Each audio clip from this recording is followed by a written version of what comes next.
প্রত্যাশা করি যে ডক্টর ইউনূস আমাদের দাবি মানবে যে উনি পিআর পদ্ধতিতে নির্বাচন দেবেন। আমরা চাই এদেশে পিআর পদ্ধতিতে নির্বাচন হোক, অর্থাৎ সংখ্যানুপাতিক নির্বাচন হোক, এটা হলো আমাদের দাবি। আর এই দাবি আদায় না হওয়া পর্যন্ত আমরা আন্দোলন করব, আমরা সংগ্রাম করব, আমরা মাঠে ময়দানে থাকবো ইনশাআল্লাহ।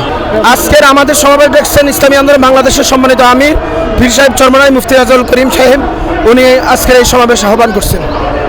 আরও এই সমাবেশে উপস্থিত থাকবেন জামাতের আমির ডক্টর শফিক রহমান সাহেব, আরও উপস্থিত থাকবেন বাংলাদেশ খেলাফত মজলিসের আমির আল্লামা মামুনুল হক সাহেব, আরও দেশ বরেণ্য সকল ইসলামী দলের নেতৃবৃন্দ উপস্থিত থাকবেন। এ সমাবেশে আমাদের তিনটি ন্যায্য দাবি, যে দাবি সকল মানুষের অধিকার, যে দাবিতে আমরা এক নম্বর দাবি হলো আমাদের যেই গণহত্যার বিচার আমরা চাই। দ্বিতীয় নম্বর দাবি হলো আমাদের যে পিআর পদ্ধতিতে আমরা নির্বাচন চাই, পিআর পদ্ধতিতে যদি